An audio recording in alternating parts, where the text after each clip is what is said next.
مقام ہے۔ اس اعتبار سے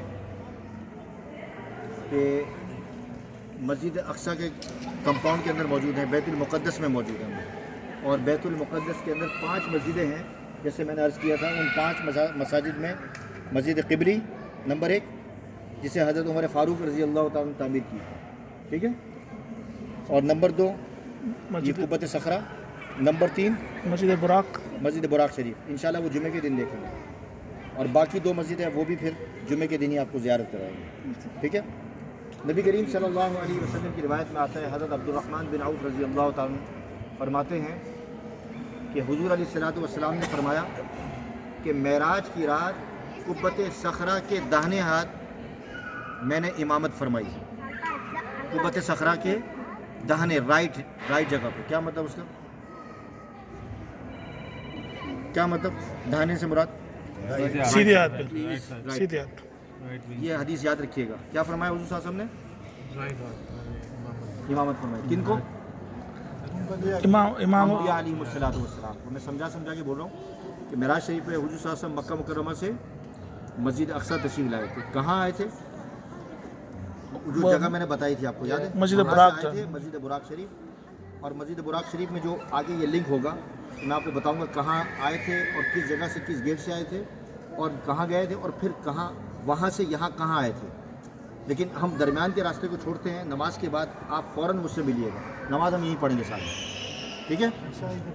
عشاء یہیں پڑھیں گے، وطر کی نماز پڑھ کے یہیں جمع ہو جائیں گے۔ آپ کو پھر میں بتاؤں گا کہ حضور صلی اللہ علیہ وسلم وہاں سے کہاں تشریف لائے تھے، جو حضور صلی اللہ علیہ وسلم نے فرمایا نا کہ داہنی ہاتھ میں نے قبۃ صخرہ کے داہنے ہاتھ پہ نماز پڑھائی میں نے۔ نماز وہ بھی میں آپ کو بتاتا ہوں، ایک روایت کے اندر عصر کا وقت آتا ہے، ایک روایت کے اندر فجر کا وقت آتا ہے، ٹھیک ہے، دو روایتیں ملتی ہیں۔ اچھا، تو حضور صلی اللہ علیہ وسلم نے فرمایا داہنے ہاتھ پہ نماز پڑھی۔ تو یہ قبۃ صخرہ کون سا ہے؟ قبہ یہ ہے، اس کو کہتے ہیں ڈوم انگلش کے اندر، اور صخرہ کسے کہتے ہیں؟ چٹان۔ یہ آپ کے پیچھے ہے بیٹا، ٹھیک ہے، ڈوم آف دا راک، قبۃ صخرہ، صخرہ چٹان کو بولتے ہیں، ٹھیک ہے، اور دانے ہاتھ پہ حضور صلی اللہ علیہ وسلم۔ یہ سارا آپ تھوڑا سا وہ دیکھیں، ٹھیک ہے، صخرہ کے دانے ہاتھ۔ یہ جگہ نبی کریم صلی اللہ علیہ وسلم فرماتے ہیں کہ جس نے 1000 رکعتیں نماز پڑھی قبۃ صخرہ میں 1000 رکعتیں نماز پڑھی، تو اللہ تبارک و تعالیٰ اس کو دنیا کے اندر جنت دکھا دے گی، یعنی اپنا مقام دکھا دے گی کہ اس کا مقام جنت میں۔ اتنی بڑی فضیلت ہے اس جگہ کی، ٹھیک ہے۔ یہ جو جگہ ہے جنت سے سب سے قریب ترین جگہ ہے۔ کیسے؟ اس کی کیسے؟ اگر آپ جنت سے اگر کوئی چیز پتھر پھینکیں تو سیدھا ادھر آ کے گرے گا، ٹھیک ہے۔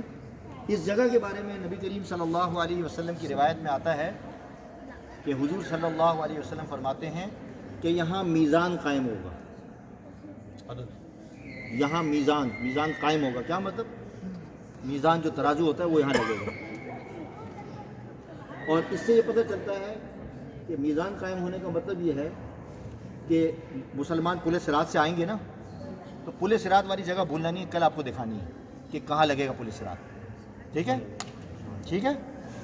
آپ لوگوں کے سوال کا جواب جو آپ لوگ پوچھتے تھے نا کہ بھائی مسلمان کس طرف قبلہ رخ ہو کے نماز پڑھتے تھے، پوچھا تھا نا آپ نے، یہ وہ جگہ ہے کہ حضرت آدم علیہ السلام سے لے کر حضور علیہ السلام تک اور صحابہ تک سب نے اس جگہ کو، صخرہ کو، اس چٹان کو قبلہ بنایا۔ سمجھ میں آ گئی؟ آپ لوگوں کو یہ قبلہ تھا، کیا؟ چٹان۔ اب چاروں طرف یہ بیت المقدس ہے، آپ ذرا گھمائیں نظریں اپنی، چاروں طرف یہ پورا احاطہ کیا ہے؟ اگر نماز پڑھی جائے تو کیسے پڑھی جائے گی نماز؟ چاروں طرف سے پڑھی جائے گی۔ حضرت موسیٰ علیہ السلام، حضرت یحییٰ علیہ السلام، حضرت داؤد علیہ السلام، یہ سارے کے سارے انبیاء علیہ السلام اس کی طرف رخ کر کے نماز پڑھا کرتے ہیں، ٹھیک ہے۔ اور یہ جو صخرہ ہے، یہ جس طریقے سے 4 پہاڑ ہیں. میں ہمیشہ جب جاتا ہوں مکہ مدینہ تو میں لوگوں کو بتاتا ہوں 4 پہاڑ ہیں جو جنت سے آئے ہیں, اور 1 2 3 پتھر ایسے ہیں کہ جو جنت سے آئے ہیں, ان میں سے حجر اسود بھی ہے. ٹھیک ہے, مقام ابراہیم جنت کا پتھر ہے. یہ جو پتھر آپ دیکھ رہے ہیں, یہ تمام کے تمام جتنے بھی پتھر ہیں اس کا سردار ہے یہ. سبحان اللہ. ٹھیک ہے,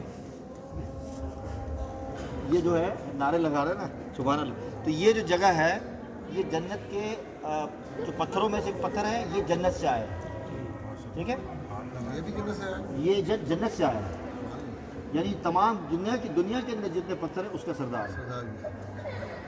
تو یہ اس کی وجوہات کیا ہے, اس کی اہمیت کیوں بڑی ہے اللہ تبارک و تعالیٰ کی, اللہ تبارک و تعالیٰ کے یہاں اور مسلمانوں کے یہاں, وہ میں آپ کو ابھی ایکسپلین کرتا ہوں.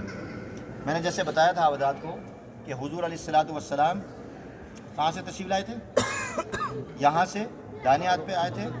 ٹھیک ہے, اور یہاں سے پھر حضور علیہ الصلوۃ والسلام کہاں گئے تھے, اس جگہ پر تشریف لائے تھے. آپ بیٹھے رہیں اس جگہ پر. اب یہاں اوپر نماز پڑھنا جائز نہیں ہے ہمارے لیے.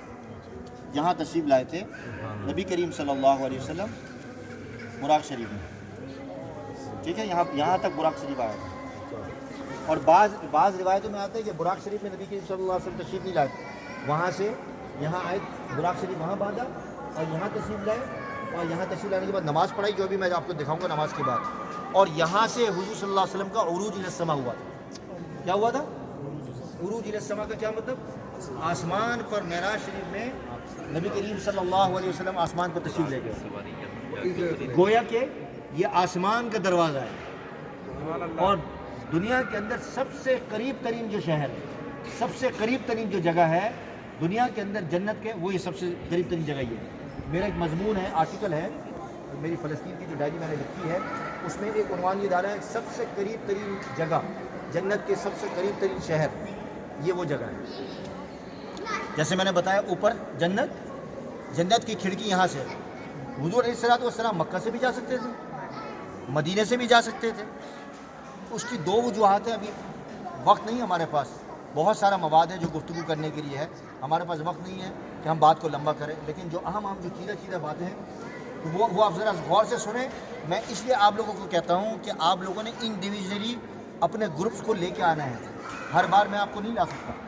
ٹھیک ہے, آپ خود اپنے گھر والوں کو, اپنے رشتہ داروں کو, ہم آپ کو انکریج کر رہے ہیں کہ اپنی عزیزوں کو خود لے کر آئیں اور ان کو پھر اس طرح ایکسپلین کریں. لوگ کیا کرتے ہیں, ہم مکہ مدینہ جاتے ہیں, لوگ ہاتھ لگا کے آ جاتے ہیں, عمرہ کیا. بعض لوگوں کا تو عمرہ بھی ٹھیک نہیں ہوتا, حج بھی ٹھیک نہیں ہوتا. یہاں آتے ہیں بس نماز پڑھ چلے جاتے ہیں. ذوق, شوق, ولولہ, جذبہ اس وقت پتہ چلے گا جب اس کی فضیلت کا پتہ چلے گا, اور ایک ایک چیز کا آپ کی اس کے جو آثار ہیں اس کا پتہ چلے گا. ایک سوال پوچھوں. نہیں, سوال آپ بعد میں پوچھیں. اس سے کنیکٹڈ ہے آپ کی تقریر. تو جب حضور اکرم صلی اللہ علیہ وسلم یہاں آئے تو یہ گنبد چھت بنی ہوئی تھی؟ نہیں, یہ میں بتاؤں گا آپ کو, یہ میں بتاؤں گا چونکہ باہر سے بتانا ہے آپ کو. ٹھیک ہے, ابھی میں لوگوں کو بتا رہا تھا کیونکہ آپ لوگ عصر کے بعد لیٹ ہو گئے تھے نا, ہم لوگ باہر بیٹھ گئے. تو یہ بات کلیئر ہو گئی اب تک جو بات میں نے کی. یہ جگہ, اس جگہ کی اہمیت کتنی ہے 1000 رکعت پڑھنے والے کے بارے میں. اور پھر یہ مسلمانوں کیا ہے, حضور علیہ الصلوۃ والسلام کہاں سے گئے, یہاں سے آسمان پر معراج شریف میں تشریف لے گئے. ایک روایت میں تو آتے ہیں کہ براق سے گئے تھے, لیکن ایک روایت یہ بھی ملتی ہے کہ سیڑھی لگائی گئی تھی حضور صلی اللہ علیہ وسلم کی. اور پھر حضور صلی اللہ علیہ وسلم یہیں سے دوبارہ تشریف لائے اور یہاں سے پھر کہاں چلے گئے, مکہ. مکہ مکرمہ چلے گئے. ایک ہی رات میں ہوا ہے, یعنی چند گھڑیوں کے اندر ہوا ہے. اب کیسے ہوا, ہماری عقل مانے نہیں مانے, ہمیں ماننا ہے. اس کے بارے میں کل فجر کے بعد میں انشاءاللہ العزیز جب ہم بیٹھیں گے تو تھوڑی سی ایک واقعہ آپ کے سامنے پیش کروں. ٹھیک ہے, تو مسلمانوں کے نزدیک یہ چٹان اور یہ جگہ بہت ہی اہم ہے اس اعتبار سے کہ یہاں یہ تمام کے تمام انبیاء علیہ الصلوۃ والسلام اس کے ارد گرد نماز پڑھتے رہے ہیں, جتنے بھی انبیاء علیہ الصلوۃ والسلام. ٹھیک ہے, اور یہ جو جگہ ہے, اس جگہ کے نیچے ایک غار ہے, وہ اس غار میں بھی جاتے ہیں. ابھی وہ شیخ صالح بھی آ رہا ہے, اس کو بھی میں نے کہا کہ وہ بھی آپ کو تھوڑا بہت ایکسپلین کرے گا, چونکہ ان لوگوں سے ہم نے سیکھی ہیں باتیں جو آپ کو بتا رہے ہیں. اس کو معبد انبیاء کہتے ہیں. معبد انبیاء کا مطلب انبیاء تمام کے تمام انبیاء علیہ الصلوۃ والسلام اس زمانے کے اندر انبیاء کی, جیسے حضور صلی اللہ علیہ وسلم کہاں تشریف لے جاتے تھے, غار ہرا میں. تو کیف کے اندر, غاروں کے اندر چھپ کر تنہائی کے اندر اللہ تعالیٰ کی عبادت کرتے تھے. تو اسی لیے ہمیں حکم ہے کہ ہم جتنی فرائض ہیں وہ گھر کے اندر ادا کریں, نوافل, اور جو خلوت اور جلوت میں تھوڑا سا فرق کریں. جب خلوت کا وقت ہو تو اللہ تعالیٰ کے راز و نیاز کی باتیں کریں اور اللہ تعالیٰ کو ہم اپنی جو نفس ہے جو تقاضے ہیں وہ اپنے اللہ تعالیٰ کے سامنے رکھیں. تو انبیاء علیہ السلام غاروں کے اندر عبادت کیا کرتے تھے. یہاں نیچے اور آپ یہ دیکھ رہے ہیں ایک محراب ہے, ادھر کئی محراب ہیں, جگہ جگہ آپ کو محراب نظر آتے ہیں. یہ انبیاء علیہ السلام کے نشانات ہیں کہ ان محرابوں میں بیٹھ کر انبیاء علیہ السلام کیا کرتے تھے, عبادت کیا کرتے تھے. نیچے بھی آپ کو محراب نظر آئیں گے چھوٹے بڑے مختلف جگہوں میں. تو یہ کوئی ایسے فالتو نہیں بنائے گئے یا شو کے لیے نہیں بنائے گئے. ہر ایک جگہ یعنی اگر کوئی یہ آپ کو ہلکا سا کوئی ذرہ بھی نظر آ رہا ہے نا تو اس کا کوئی نہ کوئی مطلب ہے. یہ آپ کو نقش و نگاری جو نظر آ رہی ہے یا قرآن کریم کی جو آیتیں نظر آ رہی ہیں ان آیتوں کا بھی مطلب ہے. اور یہ جو اوپر کھڑکیاں جو نظر آ رہی ہیں ان کھڑکیوں کا بھی مطلب ہے. میں اگر اس کے ڈیٹیل میں جاؤں گا تو آپ کو میں وہ ایک PDF میں نے بھیجی تھی, میں دوبارہ بھیجوں گا انگلش میں اور اردو کے اندر میری PDF آ جائے گی, وہ آپ پڑھ لیجیے گا تاکہ آپ کو تمام چیزوں کے بارے میں پتہ چل جائے گا. تو ان کھڑکیوں کا کیا مطلب ہے, یہ آرچ جو بنائی گئی ہے اس کا کیا مطلب ہے, ٹھیک ہے. اور یہ جو قرآن کریم کی آیت یہ اس کا کیا مطلب ہے, یہ یہاں کیوں لکھی گئی ہے اور یہ محراب یہاں کیوں لگے گئے, اس کے جو یہ تقریباً 8 دروازے ہیں اور یہ پلر جو لگائے گئے یہ کیوں لگائے گئے, ان تمام کا مطلب ہے. اب جیسے کہ میں نے عرض کیا, ہم پیچھے کی طرف چلتے ہیں کہ یہ جو جگہ ہے نیچے یہ انبیاء علیہ السلام عبادت کیا کرتے تھے. اس میں حضرت سلیمان علیہ السلام کا محراب بنا ہوا ہے, حضرت داؤد علیہ السلام کا محراب بنا ہوا ہے, حضرت یعقوب علیہ السلام کا محراب بنا ہوا ہے, حضرت زکریا کا محراب آپ کو میں کل صبح فجر کے بعد دکھاؤں گا انشاءاللہ. اسی طرح حضرت عمر فاروق کا محراب بنا ہوا ہے اور دیگر انبیاء علیہ السلام کے محراب بنے ہوئے وہ آپ کو تھوڑا آپ کو دکھاتے جائیں. تو بات سمجھ میں آ گئی کہ نبی کریم صلی اللہ علیہ وسلم یہاں سے آسمان پر معراج شریف پر تشریف لے گئے, اس لیے اس جگہ کو بہت زیادہ اللہ تبارک و تعالیٰ نے پہلے سے فضیلت دے دی. اندازہ کریں کہ دی پہلے سے فضیلت. اور تمام انبیاء علیہ السلام کیا ہے, نمازیں اس کا رخ کر کے پڑھ رہے ہیں. اور پھر اس کے ساتھ ساتھ حضور علیہ السلام جو اور پوری امت جو اس زمانے کے اندر تھی, حضور صلی اللہ علیہ وسلم کے صحابہ کتنے مہینے 16-17 مہینے اس کے رخ کر کے نماز پڑھتے تھے. اور جب مکہ میں بھی ہوتے تھے تو مکہ میں اس طرح رخ ہوتا تھا کہ آپ جیسے آپ کو میں بتاؤں کہ جو حتیم ہے نا, حتیم اور حجر اسود کے درمیان کا جو اگر آپ کھڑے ہوں اس کے آپ کو امیج بھی مل جائیں گی, آپ انٹرنیٹ پہ گوگل میں ڈالیں گے تو ادھر اس طرح کھڑے ہوں تو بیت اللہ بھی آپ کے سامنے ہوگا اور مسجد اقصیٰ بھی سامنے ہوگا. یعنی حضور صلی اللہ علیہ وسلم اور صحابہ جب نماز پڑھتے تھے, بیٹھ جائیے, تو اس طرح نماز پڑھتے تھے کہ سامنے بیت اللہ بھی ہوتا تھا اور مسجد اقصیٰ بھی ہوتی تھی. لیکن چونکہ اللہ تعالیٰ کا حکم تھا تو نبی کریم صلی اللہ علیہ وسلم کیا کرتے تھے, نماز پڑھتے تھے مسجد اقصیٰ کی طرف. لیکن جب مدینہ منورہ تشریف لائے تو نبی کریم صلی اللہ علیہ وسلم مسجد اقصیٰ کی طرف رخ ہوتا تھا اور بیت اللہ کہاں چلے گیا, پیچھے کی طرف. مسجد قبلتین اگر آپ گئے ہو میری ویڈیو بھی دیکھ لیجیے گا, اس میں نے وہ نشان, ہم جس زمانے میں جاتے تھے مسجد قبلتین تو اس میں 2 قبلے دو باقاعدہ محراب بنے ہوتے تھے. اب نہیں ہے, اب محراب انہوں نے اوپر بنا دیا, اوپر چھت پر, اور اس جگہ دروازہ بنا دیا. تو وہ جو محراب, تو نبی کریم صلی اللہ علیہ وسلم نماز پڑھ رہے ہیں بالکل ڈائریکشن 100 ڈگری کے اندر چینج ہو گیا نماز کے دوران.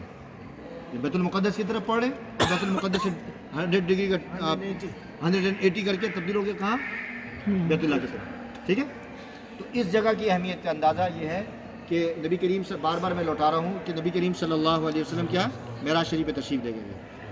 دوسری ایک اور ہم وجہ کہ یہیں سے اسی مقام سے مسلمانوں کا عقیدہ ہے کہ اللہ تبارک و تعالیٰ نے یہاں حضرت عیسیٰ علیہ السلام اس جگہ پر آ کے اپنے امتیوں کو تبلیغ کیا کرتے تھے. کیا کرتے تھے, حضرت عیسیٰ علیہ السلام, یہ مقام. ٹھیک ہے, اور باقی جو تفصیلات ہیں وہ آپ کے سامنے جمعے کے دن آئے گی جب ہم وہ چرچ پہ جائیں گے اور وہ پورا راستہ آپ کو دکھائیں گے. ٹھیک ہے, تو یہاں نبی کے حضرت عیسیٰ علیہ السلام تبلیغ کیا کرتے تھے. ان کے جو امتی جو تھے اس زمانے کے جو ہواری تھے وہ ان کو نقصان پہنچاتے تھے, اور وہ پھر آگے حضرت عیسیٰ کے موضوع پر جب بات آئے گی اور وہ سارا سلسلہ آئے گا. لیکن اتنی بات یاد رکھیں کہ اس مقام سے ہی اللہ تبارک و تعالیٰ نے ایک روایت کے مطابق جو لوگ بتاتے ہیں اسی مقام سے حضرت عیسیٰ علیہ السلام بھی آسمانوں پر تشریف لے گئے, اور قرب قیامت حضرت عیسیٰ علیہ السلام کا نزول بھی اسی مقام سے ہوگا, یہیں سے نازل ہوں گے ایک روایت کے مطابق. ٹھیک ہے, ایک روایت کے مطابق. ٹھیک ہے, اور دوسری روایت کے مطابق کہاں ہوگا وہ میں آپ کو بعد میں بتاؤں گا، وہ کل بتاؤں گا یا پرسوں، کل آپ کو نظر آئے گا، کل ہم جب ٹور پہ جائیں گے تو انشاءاللہ وہ جگہ آپ کو اس جگہ سے. دوسری 2 اور روایتیں ہیں حضرت عیسیٰ کے آسمان پہ جانے کی، 2 اور مقام ابھی میں آپ کو نماز کے بعد بتاؤں گا اور ایک کل بتاؤں گا انشاءاللہ. تو حضرت عیسیٰ علیہ السلام بھی آسمان پر تشریف لے کے گئے. ٹھیک ہے، تو مسلمانوں کے نزدیک اس جگہ کی جو اہمیت ہے وہ کیا ہے یہ میں نے بتا دیا. اب چلتے ہیں عیسائیوں کی طرف. تو عیسائیوں کے نزدیک جیسے میں نے بتایا کہ حضرت عیسیٰ علیہ السلام اس مقام پر کیا کرتے تھے، تبلیغ کیا کرتے تھے. اور عیسائیوں کے نزدیک بھی یہ جگہ کیا ہے، متبرک اس لیے ہے کہ کیونکہ ان کا بھی قبلہ ہے. آپ یہ سمجھتے ہیں کہ صرف یہ مسئلہ یہودیوں کا نہیں ہے، اس وقت یہودی بھی اور عیسائی بھی اس جگہ کو حاصل کرنے کی کوشش کر رہے ہیں. مسلمانوں کے پاس بھی ہے، صرف یہودی حاصل کرنے کی کوشش نہیں کر رہے بلکہ عیسائی بھی جو مسیحیین ہیں وہ بھی چاہتے ہیں کہ مسجد اقصیٰ کا جو کمپاؤنڈ کے اندر قبۃ صخرہ والی جگہ ہے وہ ان کے اصل والی اور وارث ہیں. اہل یہود، مسیحیین اور پھر مسلمان. ٹھیک ہے، وجہ کیا ہے؟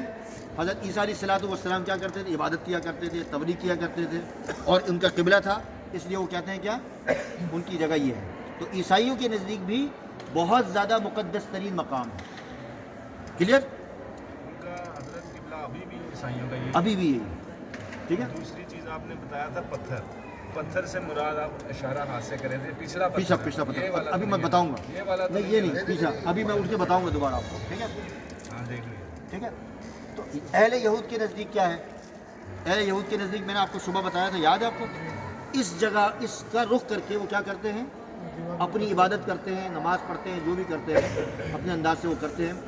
اور دوسرے اس اعتبار سے کہ اہل یہود کے ہاں قربانی جو ہوتی ہے وہ حضرت اسماعیل علیہ السلام کی ہوتی ہے، حضرت اسحاق علیہ السلام کی ہوتی ہے، حضرت اسماعیل کی نہیں ہوتی. ہمارے نزدیک مسلمانوں کی ان کی قربانی کہاں ہوئی تھی؟ مکہ بتاؤ نا بھائی. مکہ میں مینا میں ہوئی تھی نا، اور وہاں جنت سے وہ دمبا آ گیا تھا. لیکن ان کے نزدیک حضرت ابراہیم علیہ السلام نے حضرت اسحاق علیہ السلام کی قربانی یہاں کی. آپ نے دیکھا ہے وہ دمبا لے کے کھڑے ہوتے ہیں کبھی کبھار ویڈیوز کے اندر، وہ دمبا لے کے وہاں باہر کھڑے ہوتے ہیں اور شور کرتے ہیں کہ بھئی ہمیں دمبا یہاں ذبح کرنے دیں. حضرت ابراہیم نے حضرت اسحاق علیہ السلام کی قربانی یہاں کی. سمجھ میں آ گئی؟ یہودی کا اہل یہود یہ کہتے ہیں جی.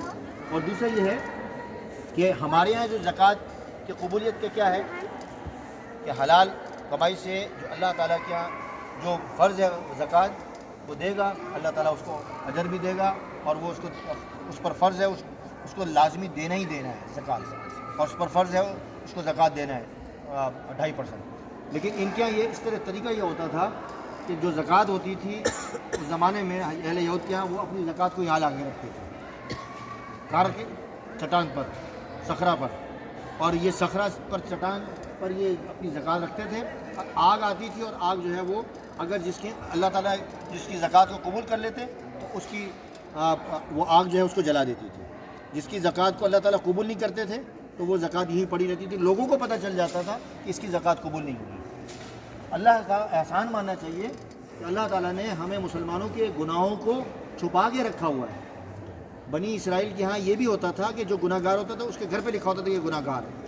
حضور علیہ السلام کی شفقت کی وجہ سے ان کے صدقے اللہ تعالیٰ نے ہمارے گناہوں کو بھی ہمارے دلوں کے اندر ہمارے اندر چھپا کے رکھا، پردہ رکھا ہوا ہے. اور ہمیشہ اللہ سے ہم دعا یہ کرتے ہیں اس مقام پر کہ ہمارے گناہوں کو دنیا میں بھی اور آخرت میں بھی اللہ تعالیٰ ہمارے گناہوں کی حفاظت فرمائے اور ہمیں ذلت و رسوائی سے حفاظت فرمائے آمین. اور پردہ فرمائے اور ستر والا معاملہ فرمائے. ٹھیک ہے جی، تینوں بات کلیئر ہو گئی. اب ایک اور بڑی اہم بات یہ ہے اس صخرہ سے متعلق، دنیا کے اندر جتنے بھی بادلوں کا جو نظام ہے آپ حیران ہوں گے کہ بادلوں کا نظام اسی صخرہ کے نیچے سے چلتا ہے. سبحان اللہ. یہ بادلوں کا نظام، اور دنیا کے جتنے سمندر چلتے ہیں، یہ روایتوں کے اندر بات ہے، جتنے دنیا کے اندر سمندر چلتے ہیں اس کا نظام. ایک منٹ، اس سالے کا فون ہوگا، یہ شیخ صالح